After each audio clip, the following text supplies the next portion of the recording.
Hello, hello, and welcome to my first video. So exciting.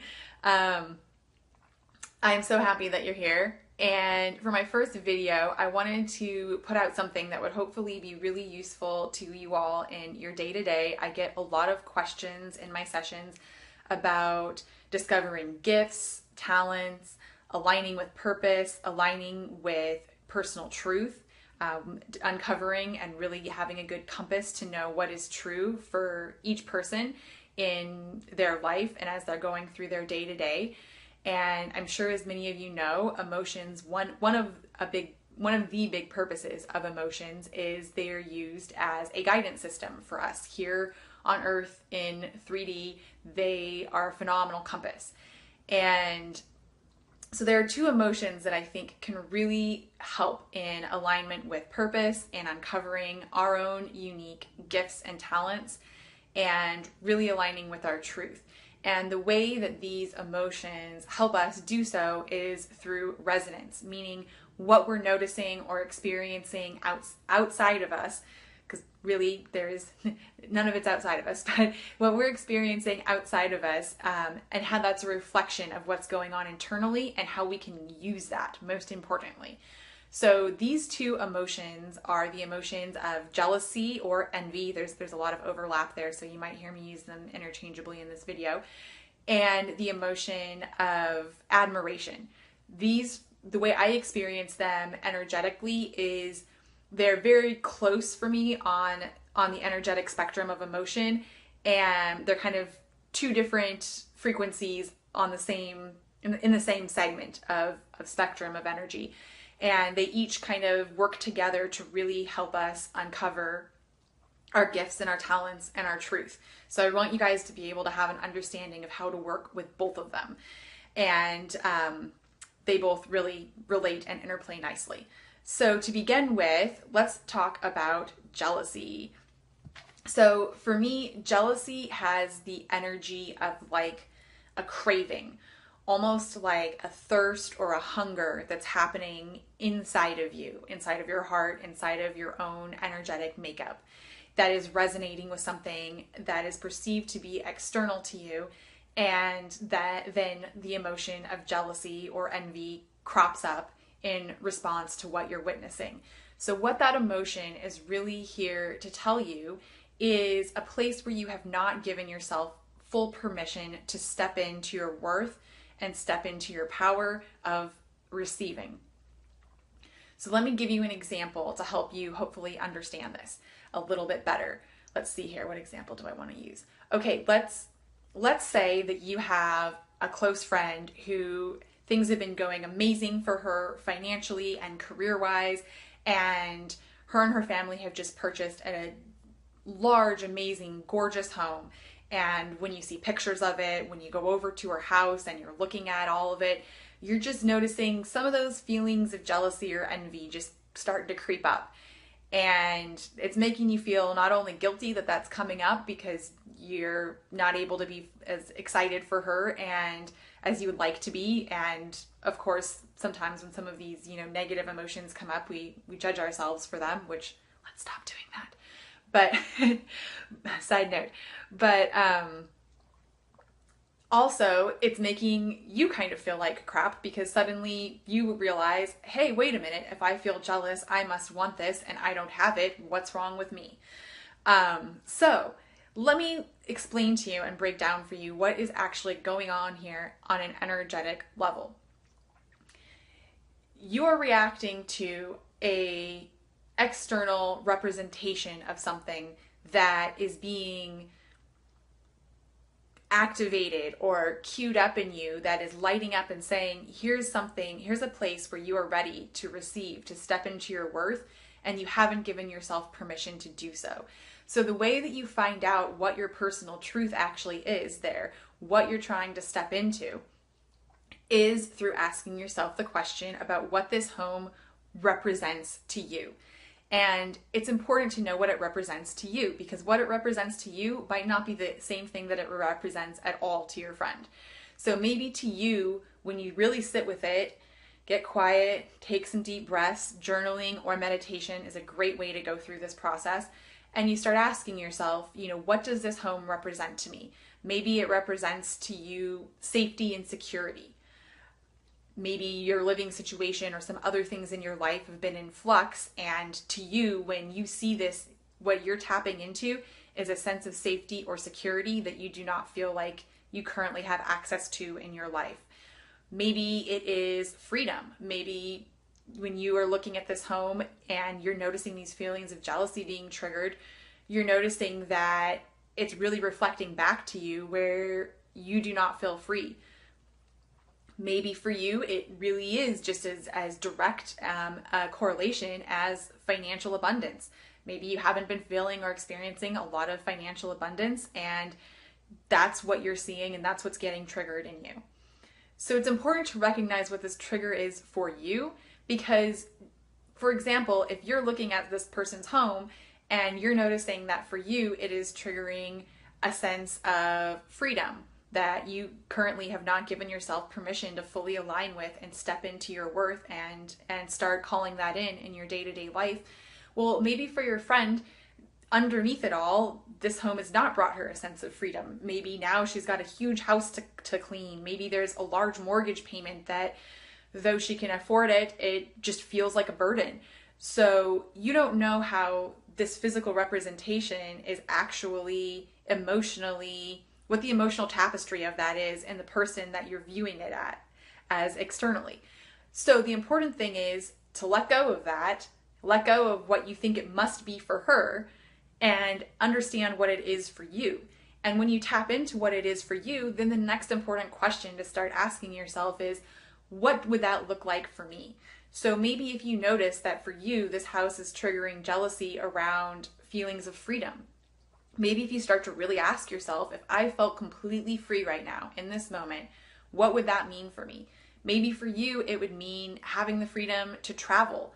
Maybe it would mean having the freedom to follow something that your heart is calling you to do. Maybe that the actual emotion that's getting triggered, the actual desire that's getting triggered underneath that jealousy wouldn't even be showing up in the same way for you and for your life.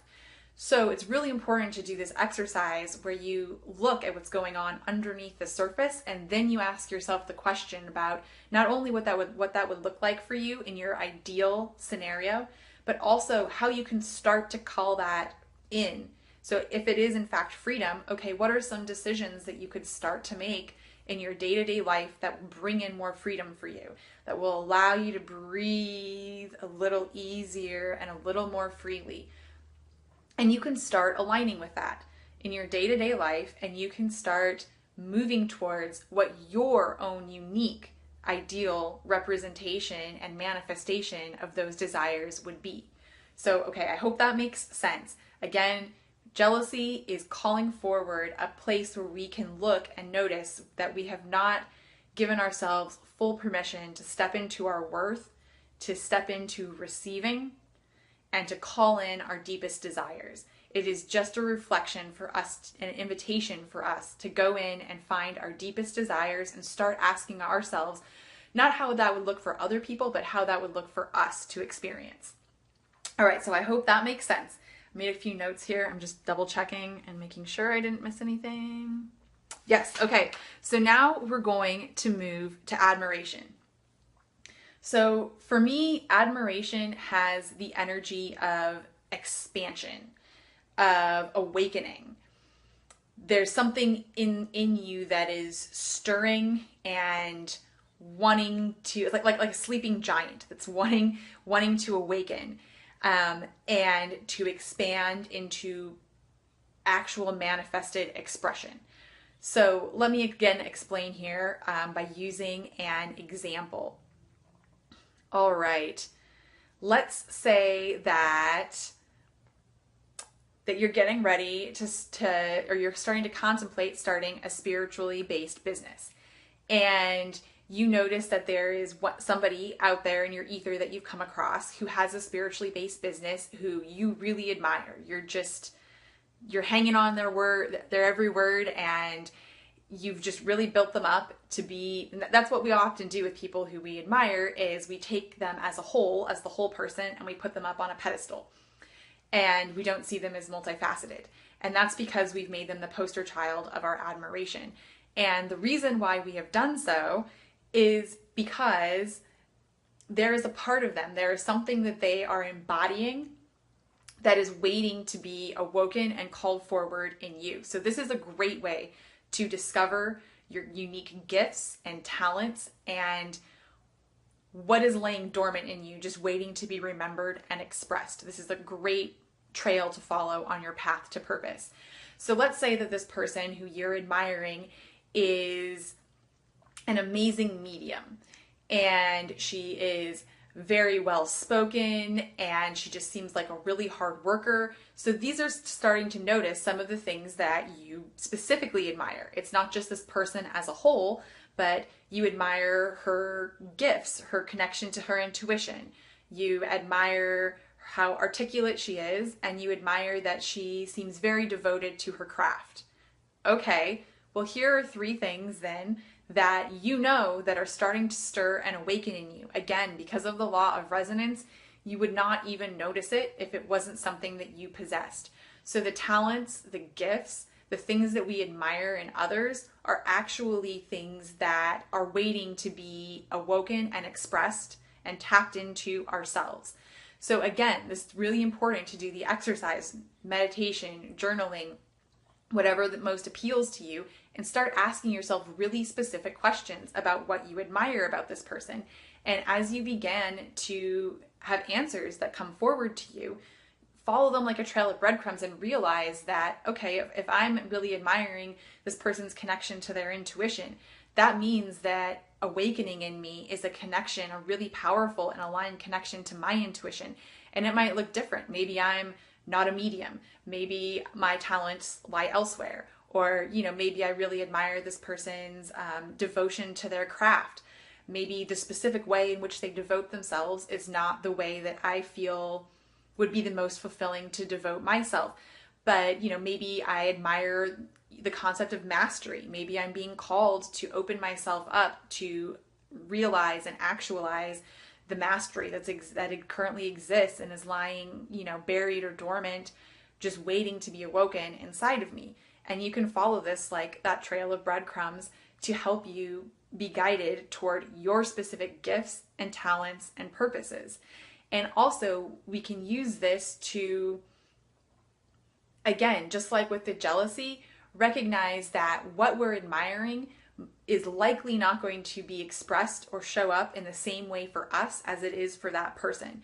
We are all unique, and even if there is something similar that is being triggered, that is energetically, there's the same energetic frequency that's being resonant, and what they're vibrating or emanating is wakening that up in you, that you're likely not going to express it in the same way. And what is fulfilling for that person, the exact things they do, words they speak, way in which they show up in the world, is not going to be the same for you. But you can start going on like a little treasure hunt and really asking yourself these questions, trying to get as specific as possible, trying to ask what's underneath that. Okay, I really admire this person's work ethic.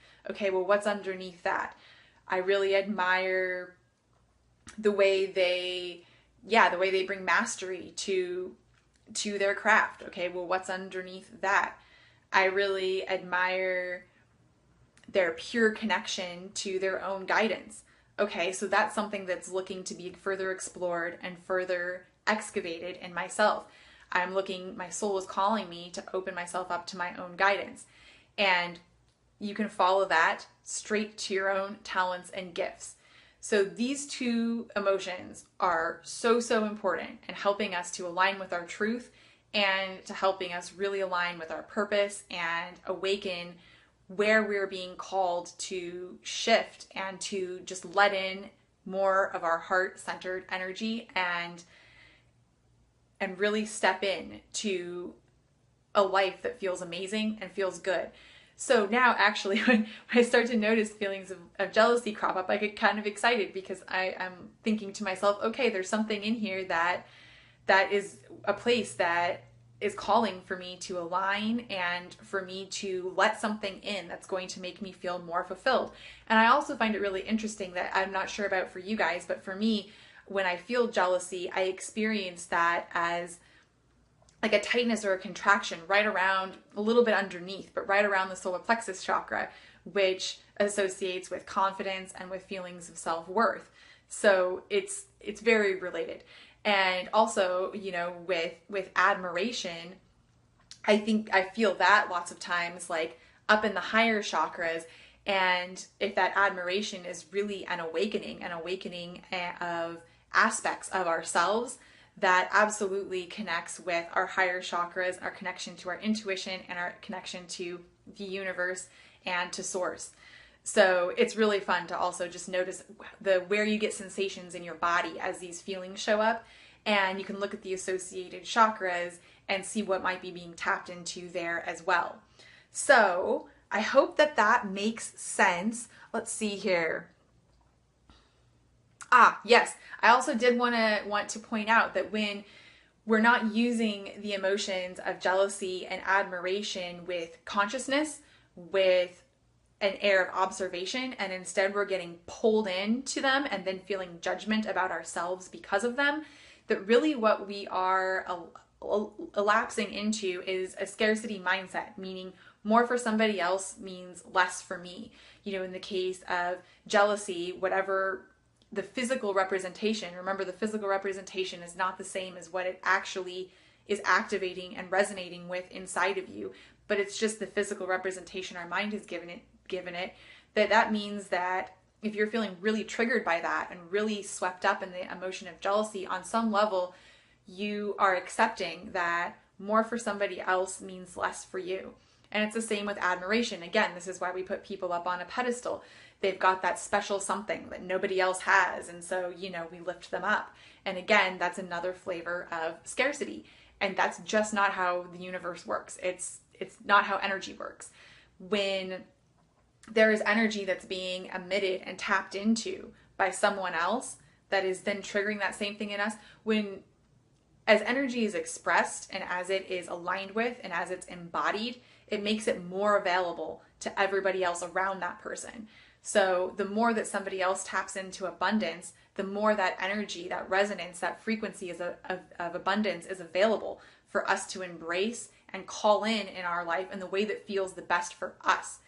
And through doing so, we make that energy more available to the people around us. It truly is a case of a rising tide lifts all boats.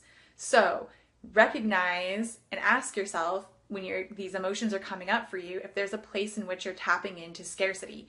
And you can make the choice then and there to shift it and recognize that if you're noticing it, if it's coming up in your observation, if you're in your field of awareness, that means that it is available to you. And if it's available to you and you can tap into it, you're going to help make it available for all of those around you, really the earth and the universe as a whole, which is so cool. Okay, so I wanted to end by reading you guys, as I was making my notes for this video, I finished and I tapped in and asked my guides if there was anything that they wanted to add to my notes, and they did. So I want to read to you what they suggested that I add here. They said, the wanting of something is indication that you already have access to it, or it wouldn't even register in your awareness. You need only to uncover it, to actualize it, to realize it's already yours. These feelings of longing are an invitation to bring it to life. If you can create freedom around these emotions and release guilt, this can be a valuable and accurate navigation tool to your remembering. It can guide you to your gifts, talents, and unique skills. It will release the weight and heaviness of so much programming and separation. Everyone here is here to help you remember. Use them. Oh my God, that's so good, right? So I really hope that this helps you all, and I would be so excited to hear and learn what you notice and what comes up for you as you apply this in your life. So please let me know. All right, I love you guys, and until next time, bye.